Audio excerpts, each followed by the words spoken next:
All right, so you want to understand how to make sure a robot stays on track, even when things around it are changing constantly. Especially in really dynamic environments. Right. Well, we dove into a fascinating research paper. It's called locally homotopic paths, ensuring consistent paths in hierarchical path planning. To get you some answers. That's a mouthful, I know. Yeah, but it's really about this idea of making sure those quick adjustments a robot makes on the fly That's what we call local path planning.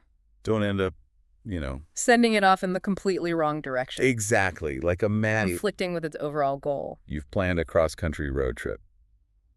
Avoiding all the known traffic. That's your global plan. But then you hit an unexpected detour or road closure. You've got to improvise, right? Right. You need to make a local decision, A detour. a slight change to your route. But that detour can't just be random, right? Definitely not. You need to make sure it doesn't take you miles out of your way. Or lead you to a dead end. Exactly. And this paper, it tackles this challenge for robots. The authors introduce a really neat concept. They call it locally homotopic paths. Yeah. Okay, so let's break this down a bit. Sure. We know robots use a high-level planner To chart the overall course. and a low-level planner that reacts to immediate changes. Like obstacles suddenly appearing. Right. What we need is a way to make sure these two levels The high level and the low level. are always in sync, Working together. even when the robot has to improvise. Like when it encounters something unexpected, Now, traditional path planning uses this concept called homotopy, which basically means paths that can transform into each other. without crossing obstacles. Yeah. Like imagine a piece of string representing your path. Okay. You can stretch and bend it, but you can't break it. That's homotopy. Exactly. But there's a catch, isn't there? Well, traditional homotopy assumes those paths have the same starting and ending point. I see. But in our robot scenario, the local path A detour. could start anywhere along the journey. And it only covers a short distance. Right, while the global path spans the entire mission. So how do we connect these two? That's where locally homotopic paths come in. Okay. The paper gives a specific definition, but basically it boils down to extending the local path. So it has the same start and end as the global path, You got it. It's like adding those imaginary pieces of string. but connecting the detour back to the main route. Yes. But there are some rules. Of course. Those extensions, they can't collide with any obstacles. Makes sense. And the whole combined path, the global one plus the extended local one, has to stay equivalent to the original one. Equivalent in terms of how it goes around obstacles. Exactly. We call this being in the same homotopy class. Gotcha. So we check these conditions to make sure the robot's improvisation It's a little detour. is still in harmony with its overall mission. Exactly. So how do we actually make sure the robot creates these locally homotopic paths? Well, the authors give us two main approaches, a hard constraint and a soft constraint. Ooh, a hard constraint versus a soft constraint. This is getting interesting.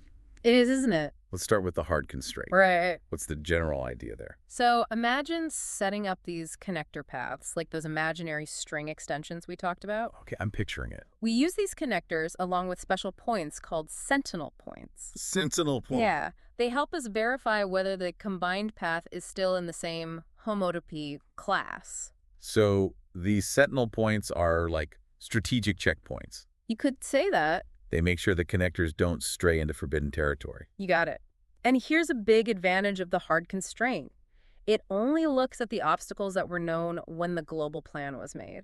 So like the road closures we knew about before starting our road trip. Exactly. Any new dynamic obstacles that pop up don't affect its calculations. Oh, that makes sense. And it's also computationally very efficient. Which is important for robots that need to make quick decisions. Split-second decisions, sometimes. Right.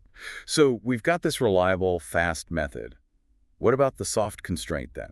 Well, the soft constraint's more flexible. Okay. It doesn't completely rule out paths that violate those locally homotopic conditions. It's more forgiving. Yeah, you could say that. It kind of penalizes them instead. So like a gentle nudge in the right direction. Exactly. It uses a special cost function that considers those sentinel points Okay. and their associated regions and weights. Interesting. If the local path gets too close to an obstacle, or its extensions go where they shouldn't, The cost goes up.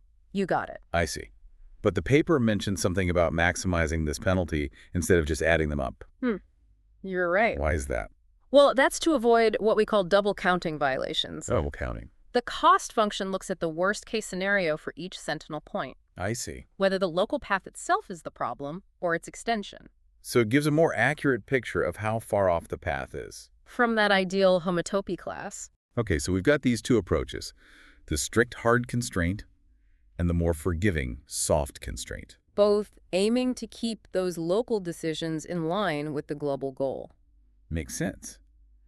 Now, I'm really curious to see how they perform in practice. Ah, yes.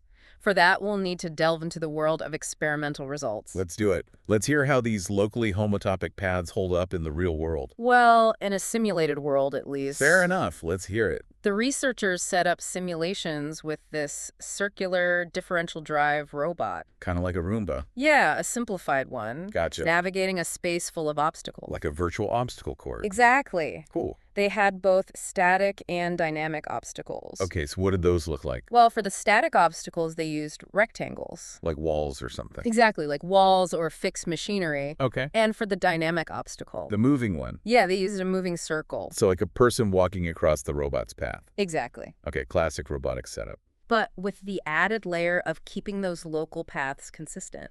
Right, so how do they actually evaluate the effectiveness of these approaches? They compared 3 different planners. Okay. One that completely ignored homotopy. Our baseline. Right. Then a traditional envelope-based planner. Okay. And then their own planners using both the hard and soft constraint approaches. Ah, so a good mix to see what works best. Yeah. Let's start with the baseline, the one that doesn't care about homotopy at all. Right. Well, as you might expect, it often created paths that weren't locally homotopic. Because it's just trying to avoid hitting anything and get to the goal. That's right. No regard for the bigger picture. Like that friend who always takes the most roundabout way. Yeah. Okay, so what about the envelope-based planner?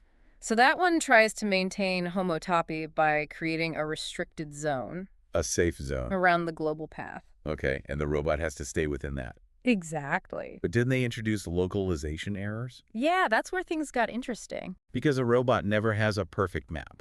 Right, there are always going to be small discrepancies between its internal map and the real world. And that can cause problems.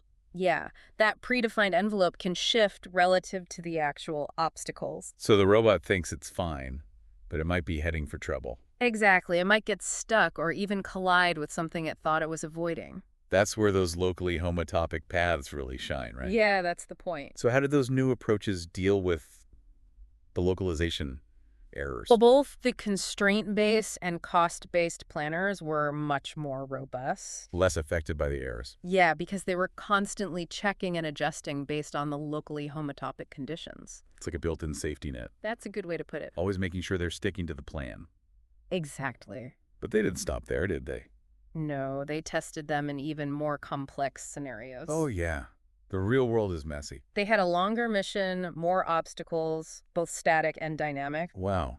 Really putting them through their paces. And they even added intermediate goals. So the robot had to make multiple stops along the way. Exactly. How'd they do? They did great. In all the simulations, the robot successfully navigated to the final goal. Every time? Every single time. While staying consistent with the overall plan. That's right. That's amazing. It is. It really shows the potential of these locally homotopic paths. For robots working in dynamic environments. Absolutely. So what are the main takeaways here? Well, the big one is that by using these locally homotopic paths, We can be much more confident in our robots. especially in those complex dynamic environments. Right, because they guarantee those real-time adjustments won't lead the robot astray. Exactly. It's like having peace of mind, Knowing your robot's got it all under control. even when things get a little crazy. Precisely.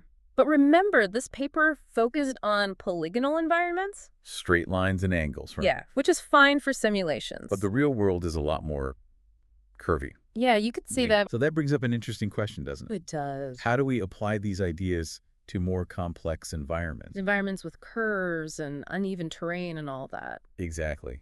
That's the next challenge, isn't it? It is. So what are your thoughts on that? Well, there are some really promising avenues we could explore. One idea is to use more sophisticated representations of the environment. Instead of just polygons? Yeah, like using curves or even 3D models. To capture the real world's complexity. Exactly. Oh, yes. With those richer representations, we could develop new techniques for extending those local paths and verifying their homotopy class. even when dealing with curved obstacles and uneven terrain. Exactly. Sounds challenging. It is, but think about the payoff. Robots that can navigate forests, construction sites, crowded city streets, Wow, all while making sure their local decisions align with their overall goals. that's pretty incredible. It is. It really opens up a lot of possibilities. But how do we actually translate these ideas into algorithms that robots can use? That's the exciting part.